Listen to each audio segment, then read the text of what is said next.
All right, broadcasting live. Welcome, folks. This is Michael Strode, broadcasting live from Floods Hall with tonight's episode of the Ujamaa Hour.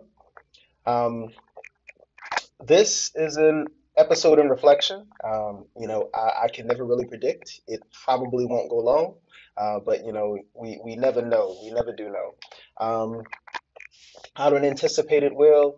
I just have a few things on my mind. I had intended this evening to invite Baba Fred from Black Oak Center and Healthy Food Hub on here for a bit of a discussion. Um, I'll get to that in a moment. First up, I just want to make sure that folks know my name is Michael Strode of the Cola Nut Collaborative, founder and coordinator of that endeavor.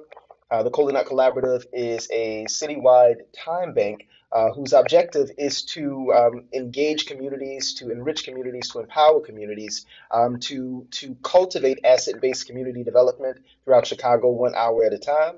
A time bank is simply a time-based service and skills exchange that enables people to go onto a platform, post the things that they're willing to offer in exchange for time, and exchange their services, exchange their skills, earn time for that, and then use that time to procure, to obtain services and skills that they need in their life. Ultimately, it's a community organizing endeavor. It's a community building endeavor.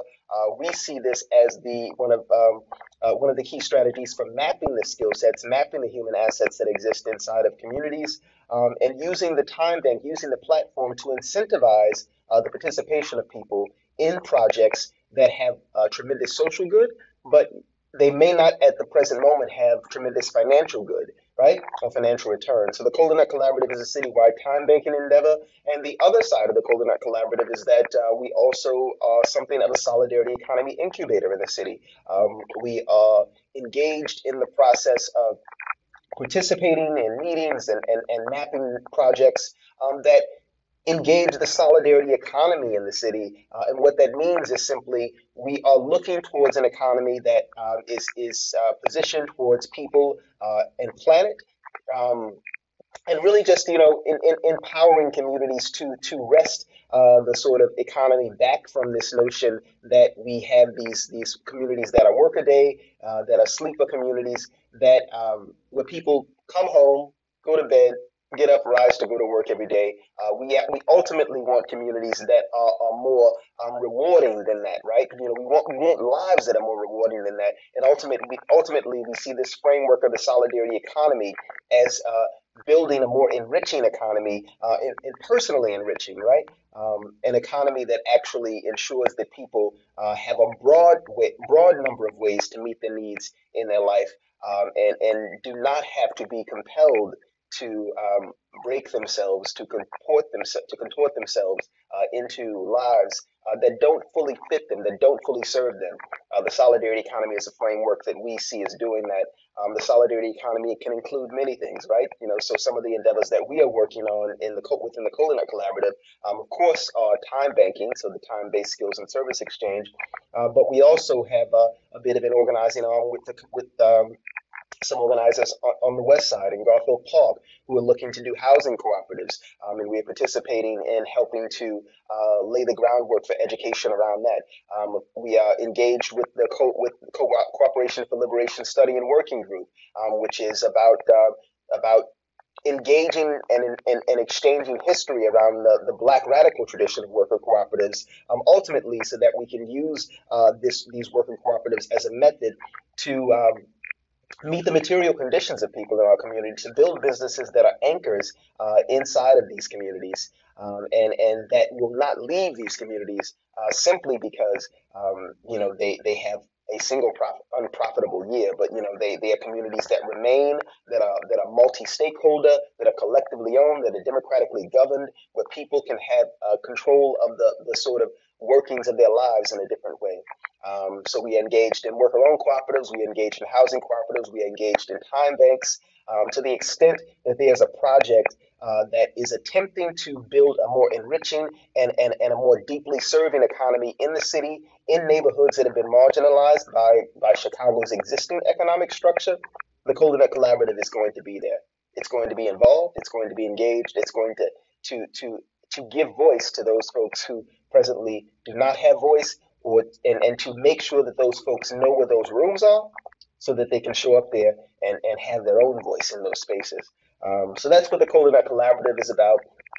That's a tiny smidgen of what the Coldernut Collaborative is about, and that certainly, to the extent that this broadcast exists, it exists merely to give voice to some of those projects, whether they exist in this city or whether they exist elsewhere throughout the nation, where Black communities are building solidarity economy initiatives that will more broadly serve their needs, that will more broadly serve the desires of their community, the ambitions and um, the true sort of root of the heart. What are these communities yearning for? We hope and we see that communities are using a number of different strategies to do that. And so to that extent, the Ujamaa Hour is a broadcast that's meant to really, be an exploration of the Black social and solidarity economy through intimate and informal conversation. Some of that conversation you've seen throughout the year has involved, again, several efforts at cooperation, whether worker owned or housing or food.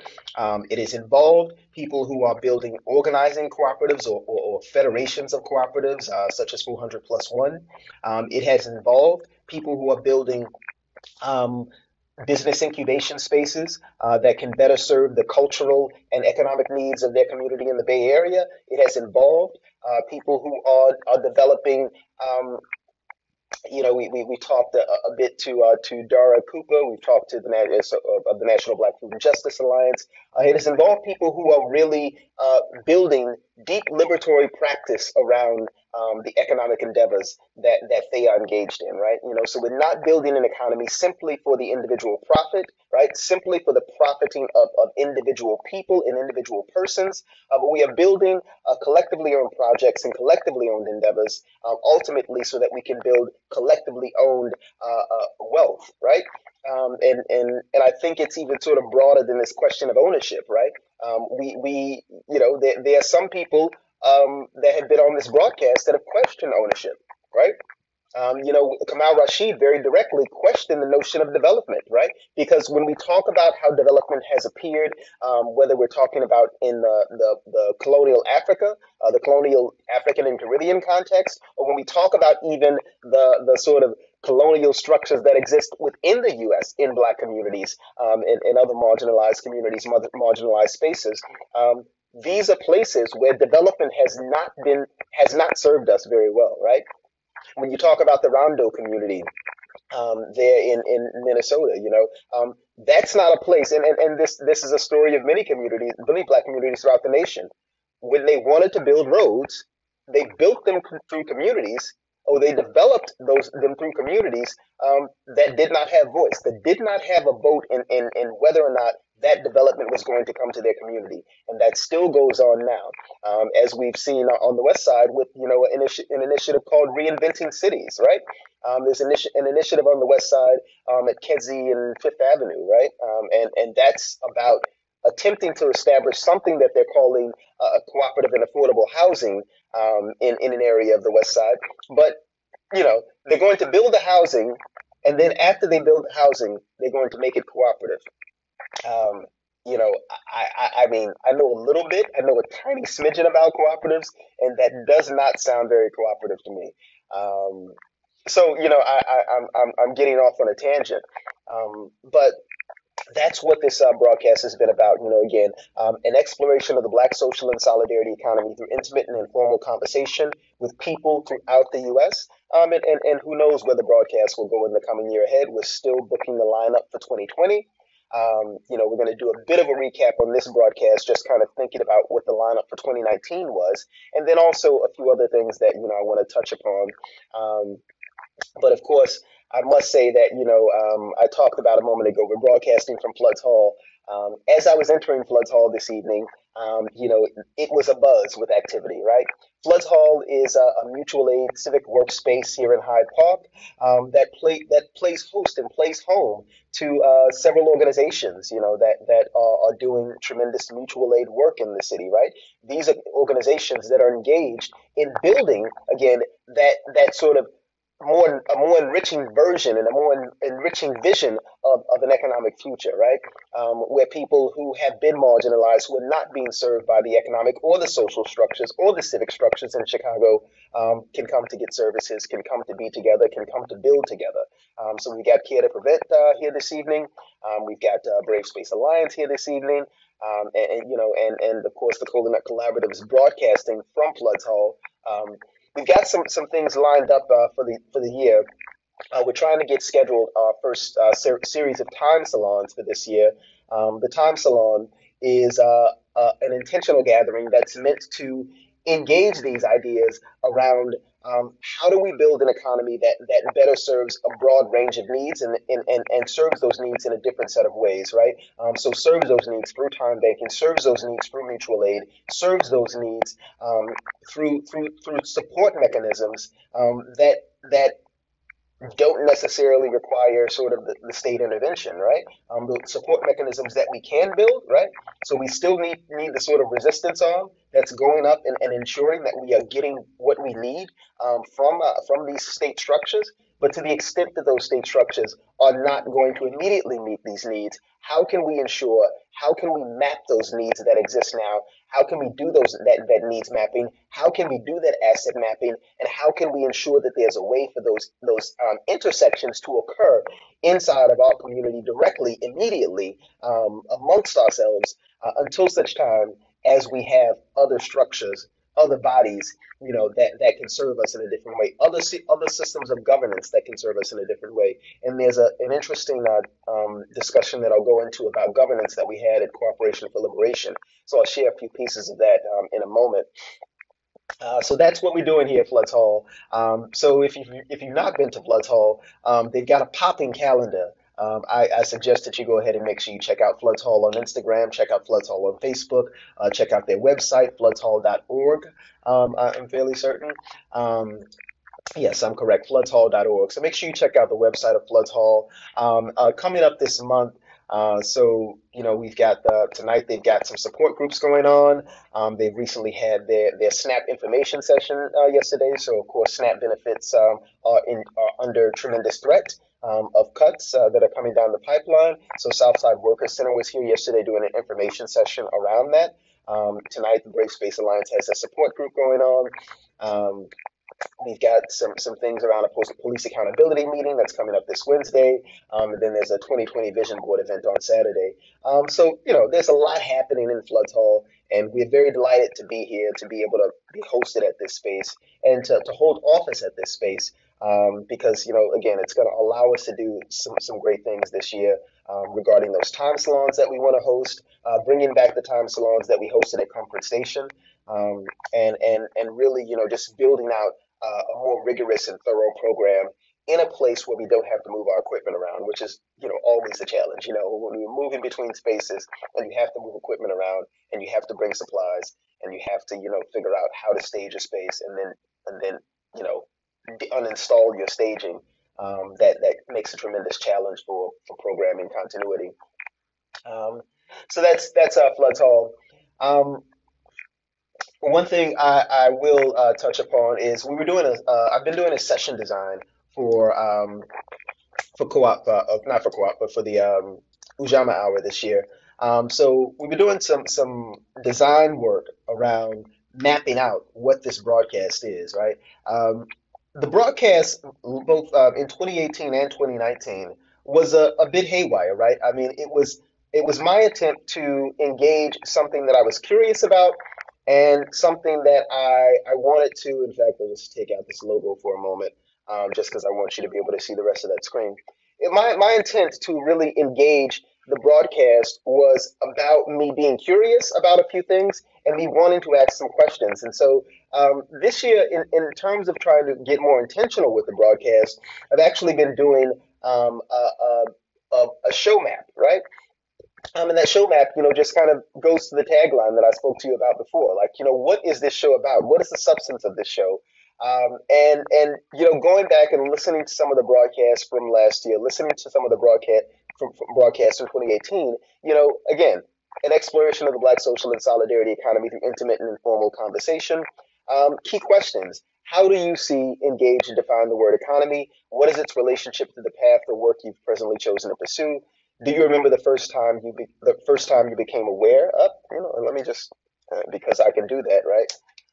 The first time you became aware of the economy as a concept. If you could elaborate with others on creating a more just economy, how would it look, feel? What steps do you see yourself taking today to bring that economy into existence? Do you have a name for this economy?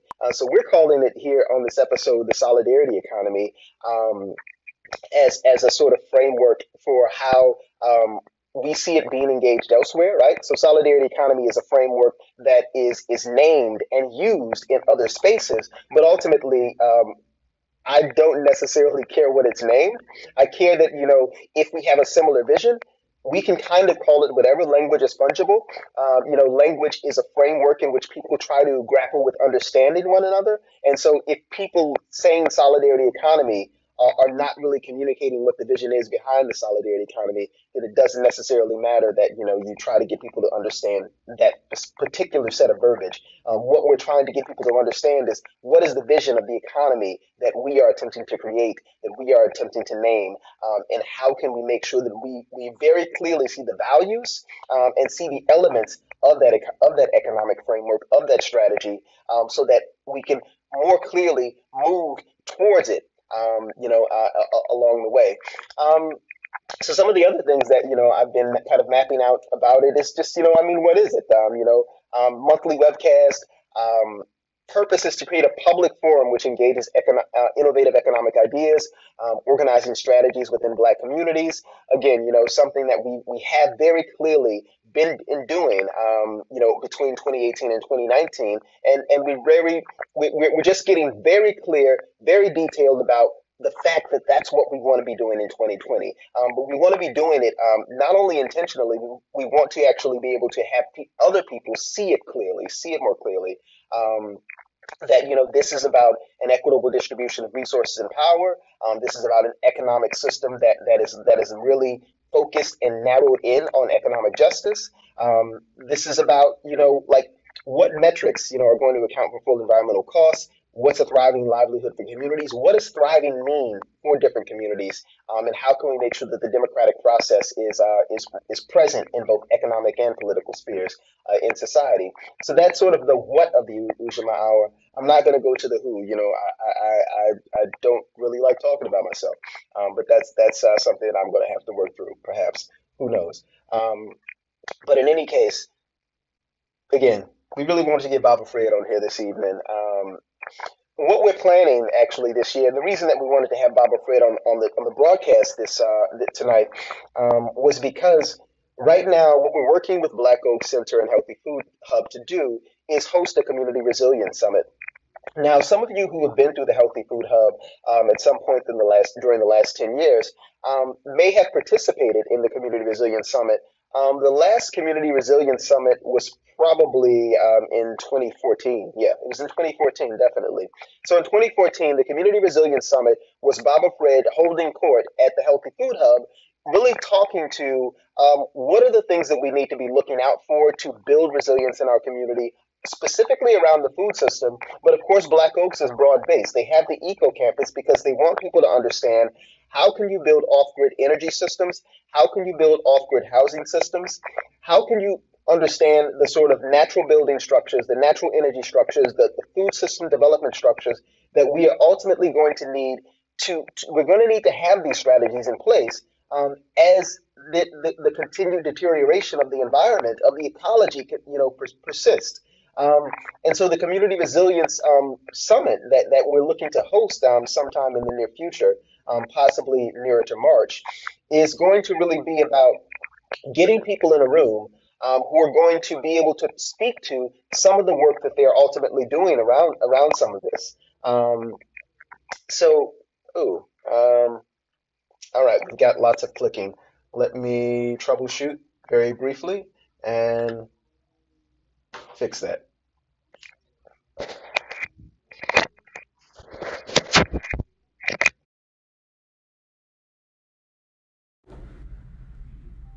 All right.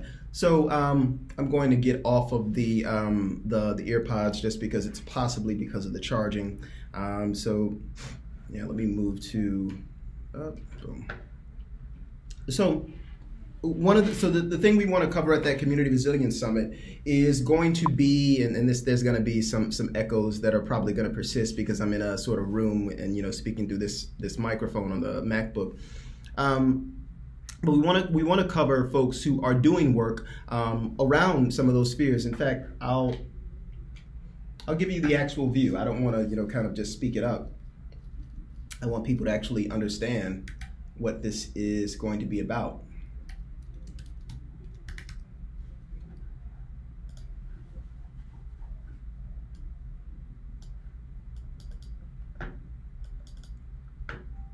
And you see I'm a tech here, right? So I'm going to keep going. Boom. I'm glad that clicking has stopped. Come on, give me my event design document. All right. So again, we'll have Baba Fred on here, so we'll speak more clearly to it. But for the Community Resilience Summit, so the intended outcome was to help both the practitioners and folks who are participating in the community see these practices as a whole system and a transformative approach. Some of the folks that we had mapped out to include at that Community Resilience Summit included Black Oaks, of course, some folks from the Lifeboats Permaculture Guild.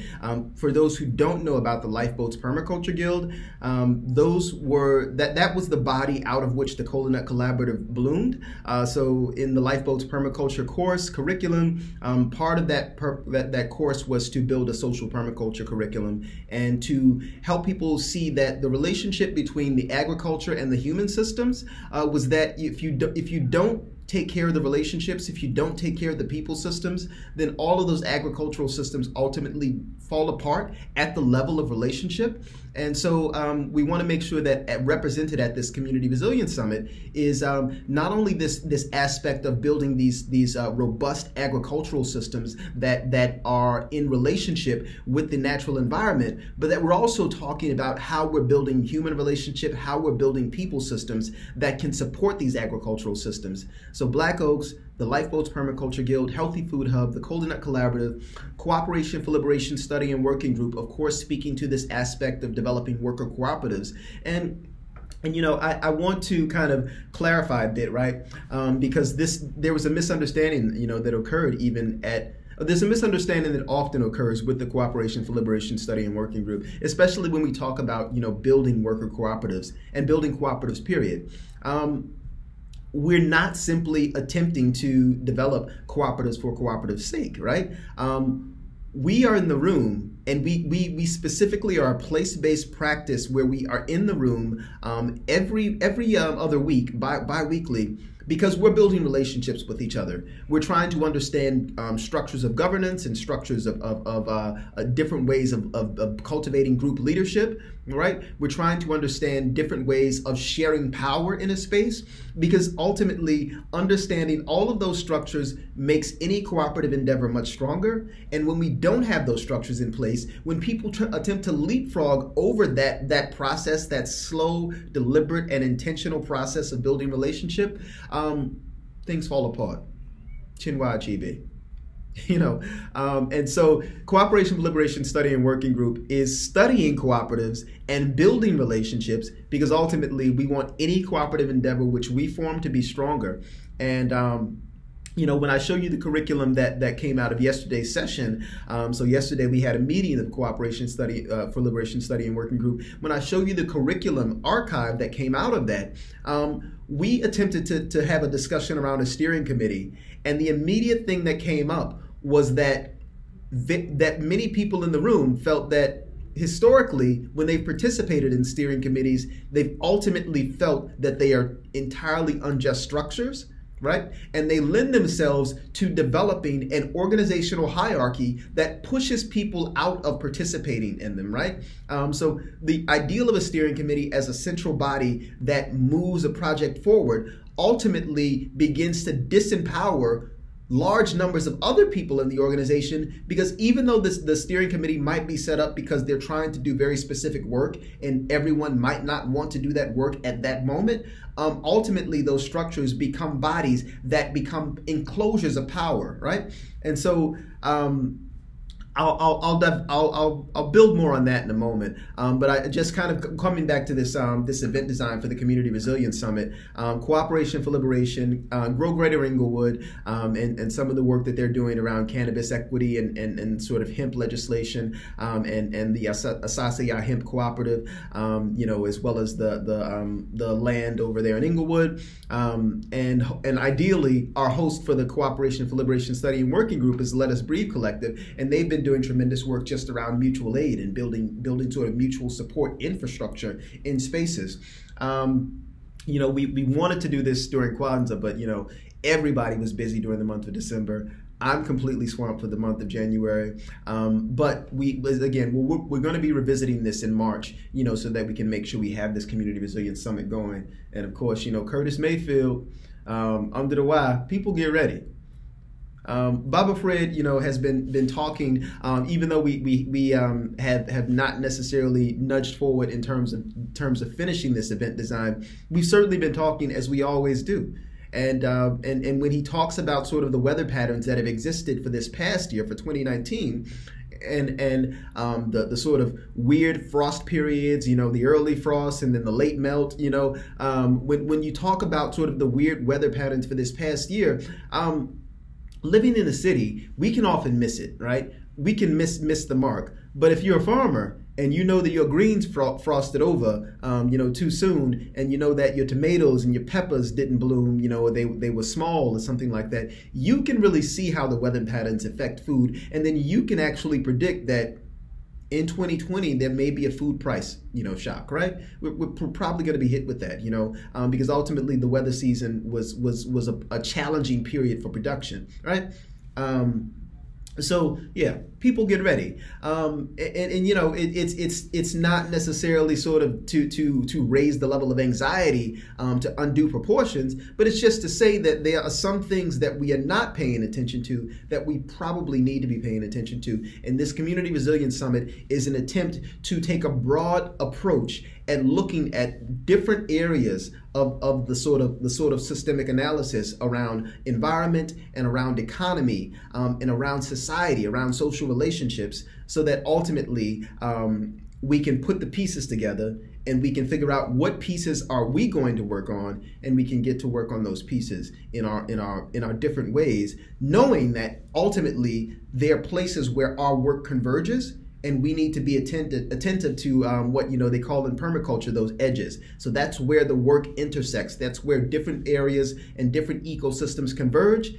The time banking is related to the work around cooperatives, is related to the permaculture and natural agricultural systems, is related to the architecture and building design, is related to urban planning, is related to urban logistics and food system development and pipelines, is related to the marketplace for food. All of these things are connected, and ultimately the Community Resilience Summit is about showing how those things are connected and showing the work that's happening in different places where people are connecting those dots. So yeah, and I won't touch much upon the where, because we don't know where. That's just some suggestion of spaces. And, already we've talked about, the sort of landscape of the Community Resilience Summit being land and housing, food and agroecology, economy, cooperatives and time banking, culture and society. Culture and society is an important piece.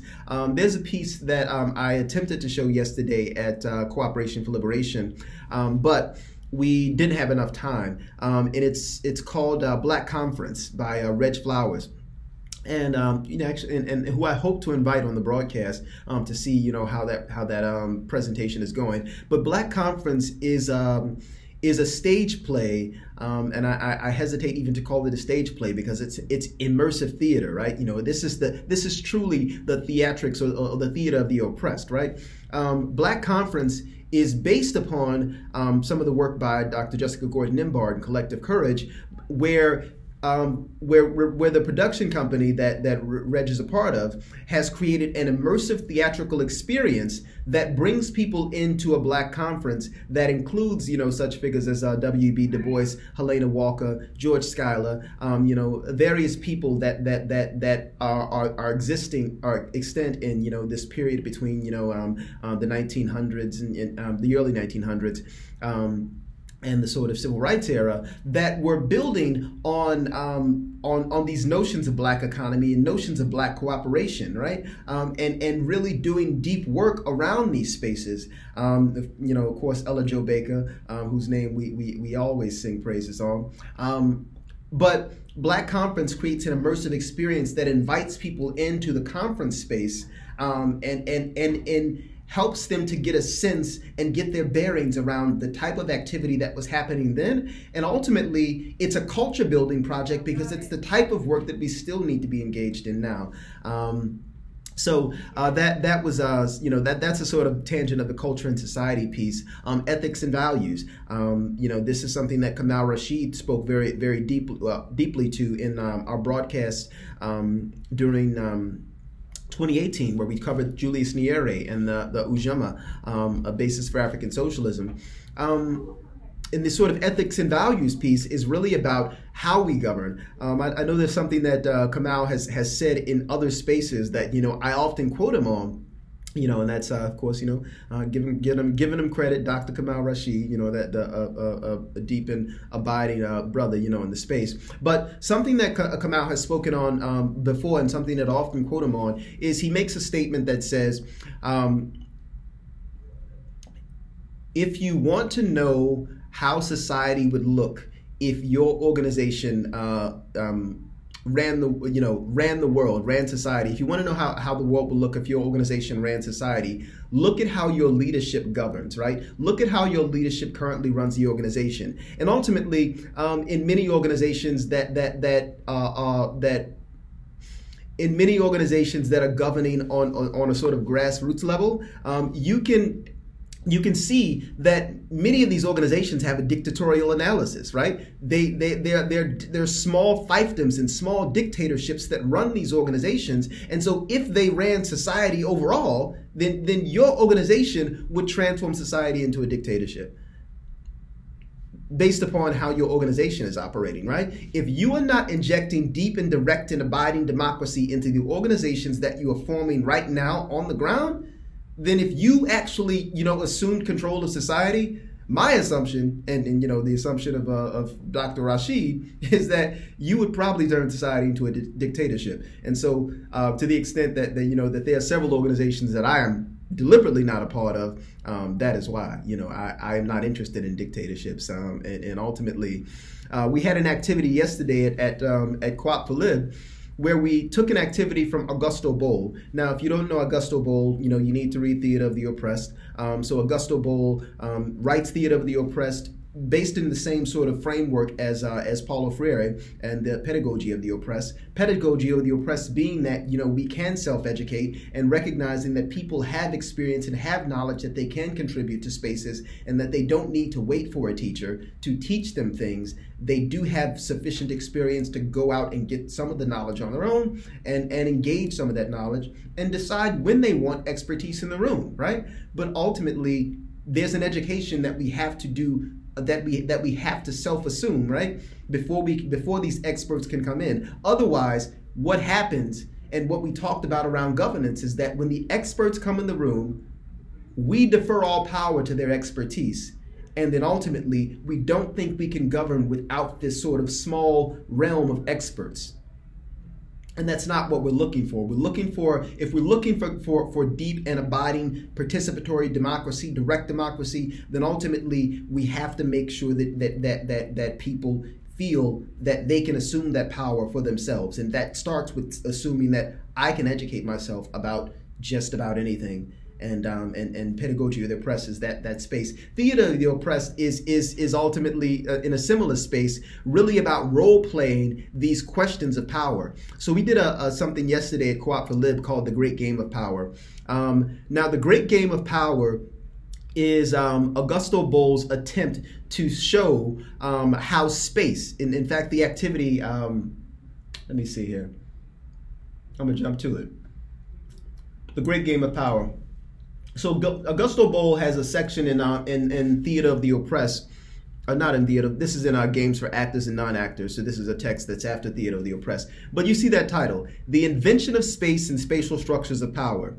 So, one of the things that I've talked about, either with and amongst my urban planning friends and also amongst people who have no relationship to urban planning, but just how space, how the construction of space actually changes the behavior of people who occupy that space. Right? And so this activity, the invention of space and the spatial structures of power, really talks about how you stage a space and how the ways that you construct and you stage spaces change the power dynamics of that space.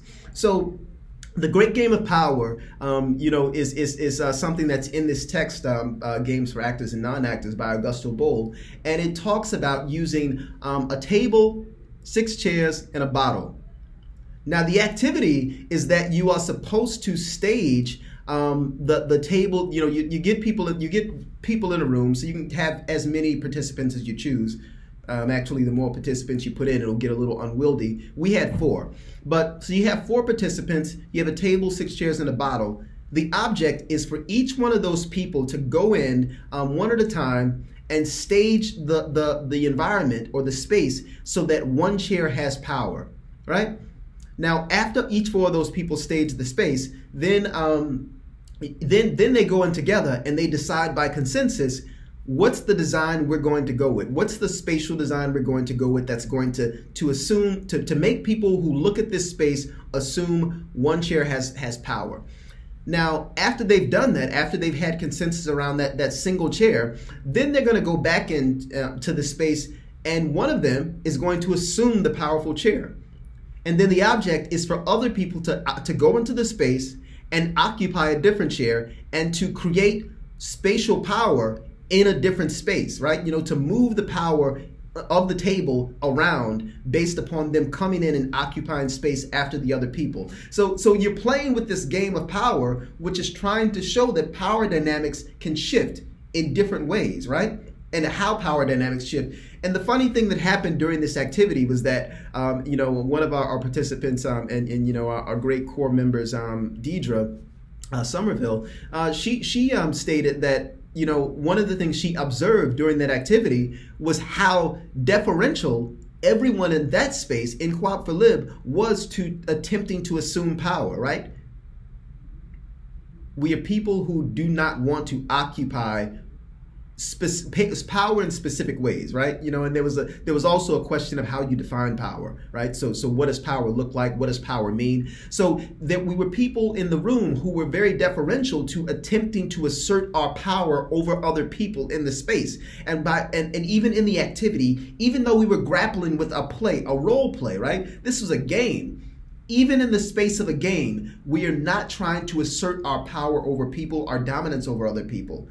And so it was an interesting activity, both because it showed the sort of it's a deflation of power, right? It's like we have power because we're in relationship. We have power because we are in cooperation and we're developing society together. But we don't need to assert our authority over anyone in the room in order to occupy that space of power. We simply need to know who we are and know who we are in relation to other people. Know what capacities and abilities these people bring out of us when we are in relationship together. If you have not read, Games for Actors and Non-Actors, I highly recommend that you pick up that text, pick up Theater of the Oppressed, study Augusto Boal as deeply as you study Paulo Freire, and just really get into this notion that we are always and at every time attempting to shift power dynamics in spaces. And we need to know what our identities are, what our privileges are, and what powers we bring into a space, how people react to our presence, so that we can know how to shift those dynamics personally, so that, if we're causing an inequitable shifting of power into space, we can draw back a little bit, right? Because ultimately what we're trying to do is create deep democracy, non-hierarchical spaces. It's important. So that was one activity that we did, and the other part of that, the space that we did yesterday, was that we attempted to do an activity called taking the wheel. And I'm going to say attempted, right? We attempted to do taking the wheel.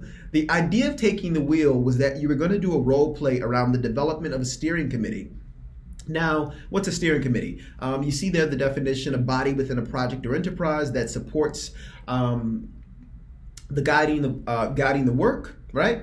Ultimately, in cooperatives, a steering committee is a body that attempts to guide the cooperative until such time as the cooperative has a board that can operate it. Now, immediately, because we are an inquisitive and curious group, we are stern students of the world, we are stern students of organizing, we are stern students of the nonprofit industrial complex. We are studied people, right? And ultimately, sometimes we don't, to the point about pedagogy, sometimes we don't know how much we know. So that's the thing, right? If you had asked if you had asked possibly some folks before this activity, what do you know about a steering committee? Or, how do you feel about a steering committee? Or should I do a steering committee? It's possible they might not know how much information they had about developing and forming a steering committee, or discarding the notion of a steering committee until this activity took place. But we were going through this activity where we were going to role play a steering committee. And immediately what happened is there was a question posed on the floor. Most steering, by one of the participants, and they stated most steering committees that they have seen, that they have participated in, have been in equitable spaces. They've been spaces where people consolidate power amongst a small group in order to disempower the larger group, right? In fact, they didn't say it like that. They said that people consolidate power amongst the small group, and they may not intend to disempower this larger group, but that's ultimately what ends up happening. People begin to see the steering committee as a space of expertise, and it's the only space of expertise in the organization. And so ultimately, the other people in the organization begin to defer more and more of their power, more and more of their personal authority within the organization to the steering committee. And ultimately, they start coming to meetings, and it's like, well, what's the steering committee think we should do? So the steering committee becomes less a body that can deliberate and can advise and can offer insight, and more of a body that begins to dictate what's the sort of solutions that we're going to implement. How is this organization going to act? And so we question and begin to throw out the notion of a steering committee altogether. And right now we are actively in a space, and in fact, this is actually the next session. The next session, we're going to be, unpacking, what is the nature of the body that we want to form that's going to be making decisions until such time as the cooperative exists? I don't know that. I can't speak for the group. I have some thoughts, but those thoughts are only my own. And so we ended up later on just kind of reflecting on some of the different practices that we might want to see existing inside of something that's doesn't look like the steering committees we participated in before. So let me just see. Sorry, I just want to. I know Tony's been popping in and doing lots of chatter, and we appreciate Tony for talking about the clicking and telling us how much she loves some of these pieces that are being shared. But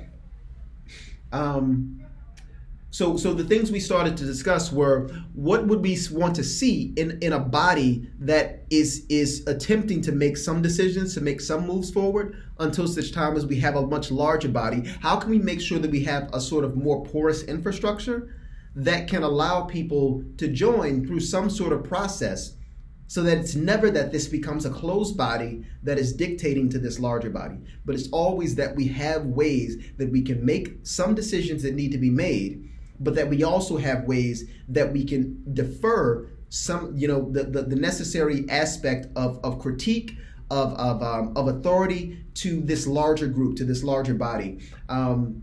So some of the resources we were drawing on upon that were the Seeds for Change document, a consensus handbook. We've got some the holacracy. There's sort of strategies for tactical and governance meetings.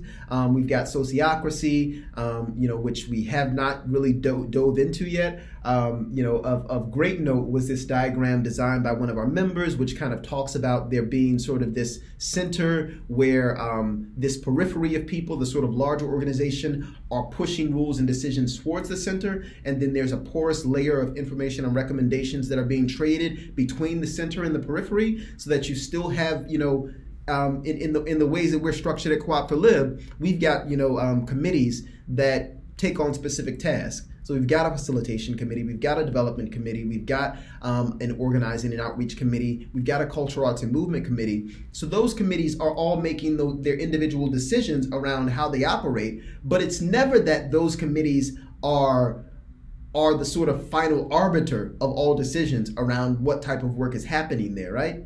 Ultimately, those committees are bringing sort of insight and bringing advice and bringing research back to this larger group. And we're always in conversation with the larger group. And we're always attempting to ensure that the group knows that you have a say over what happens on this committee, even though this committee is formed, right? Because we're all ultimately in relationship with each other. And again, attempting to share governance, share power, and share insights and knowledge with each other, right? During that sort of that session where we were unpacking the steering committee, some things that came out were just kind of a question around indigenous and because we are an organization that's rooted in the Black radical tradition, what are these sort of indigenous and African traditions of cooperation and governance that we could potentially draw upon, and certainly because history is written by the victors of sorts, and I hesitate to even call them victors, right? History is written by a specific subset of people, right? The other history books got burned in the process. But there is some research that we could draw upon. I ended up referring to a set of tweets that Dr. Kamal Rashid, and I traded online, where he was citing a text called Mbongi by Dr. Fukiao. And another text called Kindezi. Mbongi is the African tradition of political initiation, and then Kindezi is the Congo art of babysitting. So these were a couple of texts that he was citing online that were related to economics and governance structures that needed to be considered. And ultimately, when we're talking about establishing cooperatives, the material that exists from a specific lens. I spent the weekend in Minnesota, and I'll refer to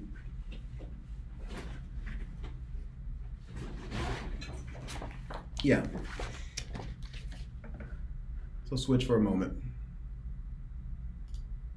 So I spent the weekend in Minnesota, and I was at something called CBL 101, Cooperative Board Leadership 101. This is related to my work with Dill Pickle Food Cooperative. Cooperative Board Leadership 101, hosted by Colluminate, was established to give new directors of food cooperatives new tools, that they can use to kind of guide their work going forward. And so, I took a sort of, last minute decision to kind of catch a flight, go out to Minnesota. I really wanted to participate in this training. There wasn't another training that until like the fall or later in the year. And, I didn't really want to wait for another training. But during Cooperative Board Leadership 101, to this point about this sort of steering committee and this sort of governance structures, the tools that exist to teach people how to run organizations, they come directly from the organizations that we are challenged, that we feel are deeply challenged, right? So the nonprofit industrial complex gives us policy governance.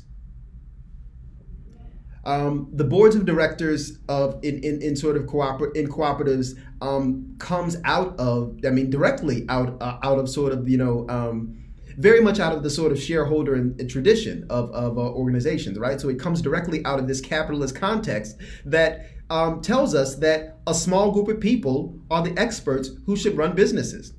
Now, ultimately, inside of the framework of the Board Leadership 101 trainings, because I don't want to, disparage Colluminate in this discussion, inside of policy governance and inside of the sort of framework of that Colluminate offers with the cooperative board leadership, they are talking about the fact that the board of directors is accountable to membership. But to this point about these sort of hierarchical structures, that to the extent that we develop these boards that run sort of these organizations that are representing sort of a larger sphere of members, it's not like you have an overwhelming number of members who come to the board and challenge them all the time on things that are being decided.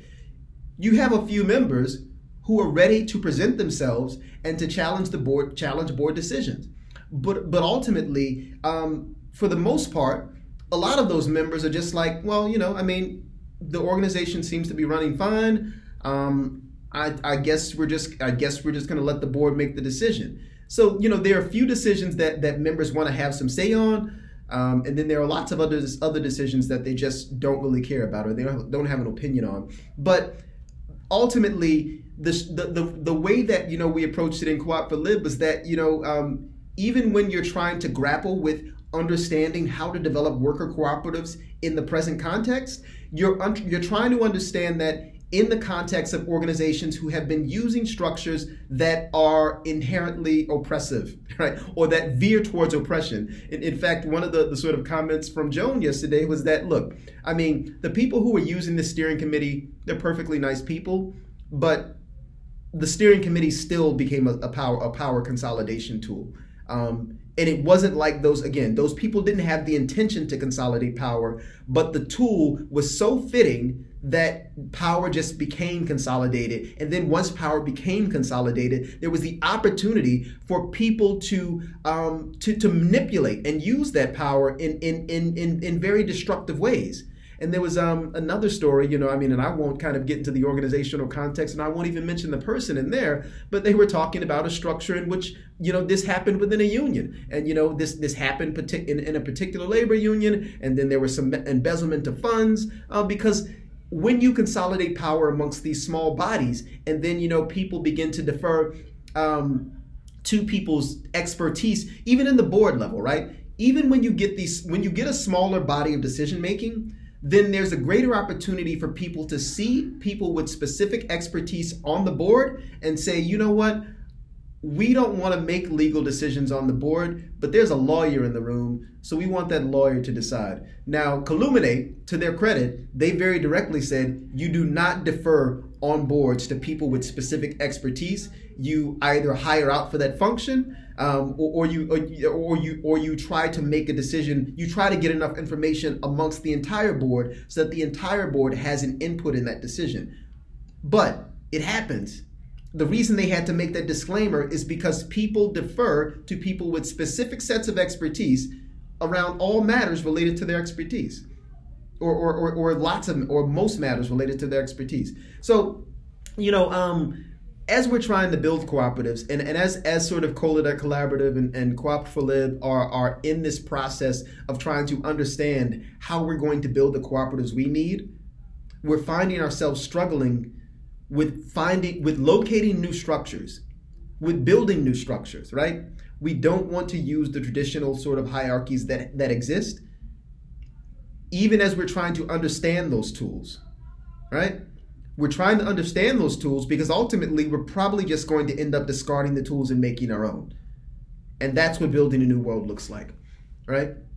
So to the extent that, that we are working, around developing an educational archive and a curriculum around Co-op for Lib, we are studying new structures. Let Us Breathe has an intense levels of engagement and cipher structure that their collective is governed by. That was largely articulated and constructed directly within their space. And so that's something that we want to study, right? We want to study the ways that people, in fact, the direct question that I posed to Dr. Rashid, during that segment on Ujamaa was, Black people were brought here on those boats. They of course, let's be clear. They didn't bring folks. They brought experts. They brought experts in agriculture. They brought experts in governance. They brought all sorts of experts, right, on those ships. But black people were enslaved. They came to these shores, and and some of those folks wrestled their way to freedom. And so the question I posed to Dr. Rashid was, when they wrestled their way to freedom, is there anything in the research that tells us what types of societies they built once they got free, right? And that's the important question, right? We need to not simply be invested in the structures that exist now, but when we talk about building liberatory infrastructure looks like what happens when people deviate from the norm tremendously, right? So we need to be studying fugitivity, and I'm not going to discard criminality in that, right? Because there's lots of things that are criminal until they ain't. Getting black folks off the plantation was a criminal act until it wasn't. So what does it look like to deviate from the norm in such a way that it allows you to begin to break other rules, right? So fugitivity is a space where you become so liberated, and here, I'll in some ways cite Slim, and I'm forgetting the movie. Forget about it. Slim, the movie with the Slim in the name. But fugitivity is the space where once you have escaped from one set of rules, you begin to start to think about what are all the other rules that I'm living under that I need to discard, right? And so when we talk about fugitivity, when we talk about marriage is this act of building those maroon societies once they've escaped from the plantation. So when you talk about marriage as it existed in Jamaica, when you talk about marriage as it existed in Brazil among the Quilombos, when you talk about marriage as it existed in the U.S. with the Great Dismal Swamp and Helena Bay, the Combahee River Colony, these are all places where once people escaped, they developed a society and an economy that worked for them. And oftentimes, they developed very deep cooperative societal infrastructure. And one of the things that Dr. Rashid talked about is he was like, look, people didn't come through a magical cloak that washed away all their ancestral knowledge. They escaped, and they remembered systems by which they were governed in society when they were in their home countries, and they brought those systems here. And many of those spaces begin to gravitate towards the practices that they already knew, right? And so, when Dr. Foucault here talks, highlights in Ubongi the sort of political governance structures, he's elaborating on research that he's studied among the Bantu Congo, right? And so these are things that we need to be thinking about when we're talking about developing governance infrastructure. It's not simply about going in and getting the tools that exist now, but it's saying, what are the limitations of the tools that exist now, and how can we get rid of them? How can we deviate from the norm? How can we break the rules? How can we commit those criminal acts that get us outside of that space where we think that the rules are useful? Yet there are lots of rules that just have no utility. And that's where I'm at, right? That's what Co-op for Lib has inspired in me in our session yesterday. Some of the other things we actually didn't end up getting to any of the rest of the agenda because we spent so much time on that steering committee, right? And that idea that we need different organizational infrastructure. This agenda is going to be plugged into I just want you all to know, I'll put this in the comment section, but Co-op for Lib puts all of our agendas online, so all of the material that we generate is open source and available for folks to review and use as they need. You can go to the Co-op for Lib listserv. I'll put that in the comment section, but you've got the Cooperation 101, Co-ops as tools, every single agenda that we've developed, and much of the work that, much of the way that we facilitate is documented there. So this one's going to be going on the page soon. I invite folks to go there and check that out. Check out the archive. We will be back in session on January 26th. Let's just glance at the calendar. So we've been there on January 12th. We'll be back on January 26th from 3 p.m. to 6 p.m. We are located at 1434 West 51st Street. So, I invite folks to, come out to Co-op for Lib. We're there bi-weekly, every other Sunday. I will be announcing when we'll be doing the time salons for Cola Nut Collaborative.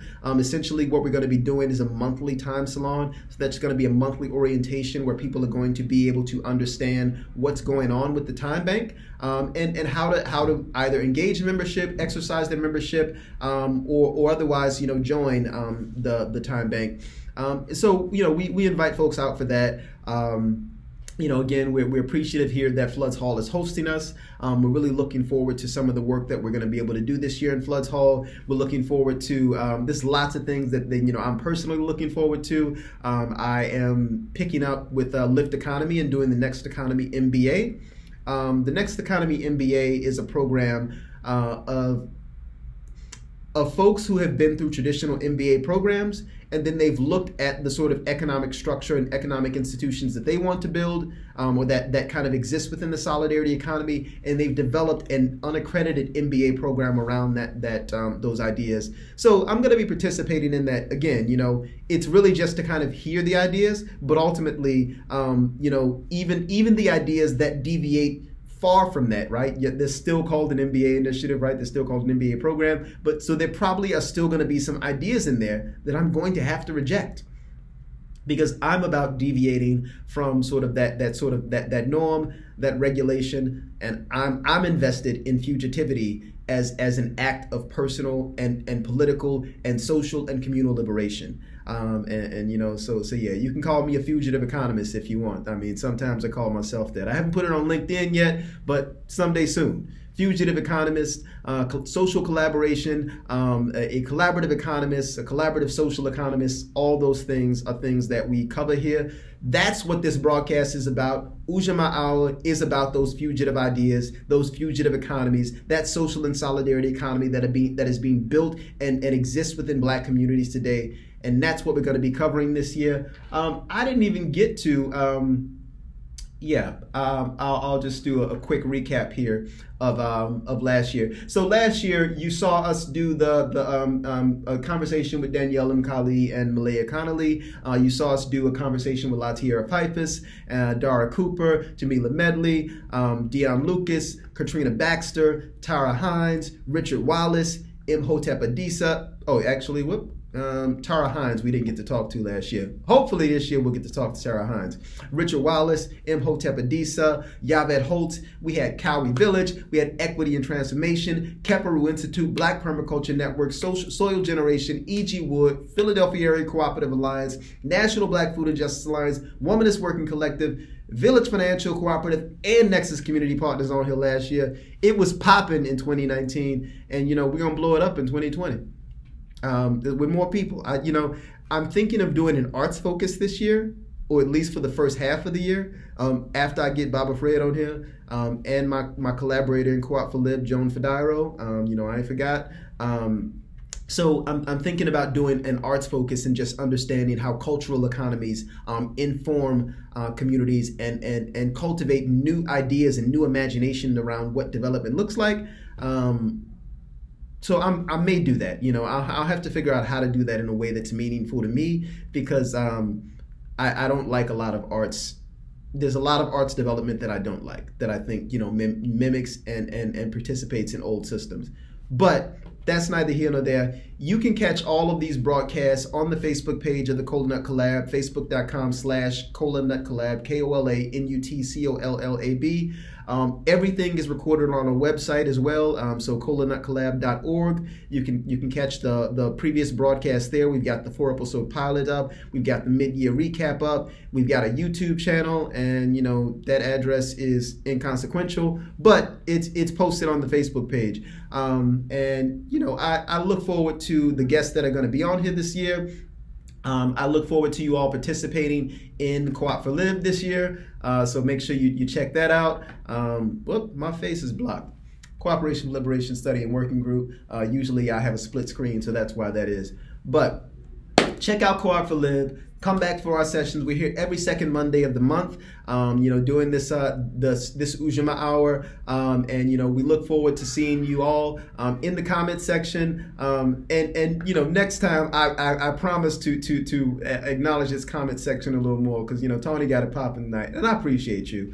Mama Tony Anderson is just always showing big love, and always getting me in an analysis in a space where I can think much more clearly about these ideas. So between Tony and Quat Philib and the Lyft driver that took me to the airport to Minnesota yesterday, who that's a whole other conversation. That Lyft driver actually made me explain what the board leadership training was about, and he also made me explain why food cooperatives are still relevant. And this was a guy who's apparently a farmer who's attempting to purchase land out in Kankakee right now. So, if you I mean, I don't know what kind of serendipity was happening on Saturday morning at 4 a.m., but, that was crazy. So, yes, I appreciate that Lyft driver, who drove me there. And, I look forward to seeing you all second Monday of every month, 7:30 p.m., generally to 8:30, depending upon whether or not we go along with the guest. We might go later. But generally, we try to cap it at 60 minutes, because I know that I listen to a lot of podcasts, and, folks dribble on for an hour and 32 minutes, and I'm done after the 60. But I look forward to seeing you here on the Ujamaa Hour. Again, an exploration of the Black social and solidarity economy through intimate and informal conversation. We are here second Monday of every month. Quat Philib is there bi-weekly, back on January 26th. Cola Nut Collaborative will be here with the Time Salons coming up this month. So check out all that. Plug into the Facebook page. They've got some stuff going on Instagram. We've got some stuff going on Twitter. And we look forward to seeing you here next month. Until then, peace.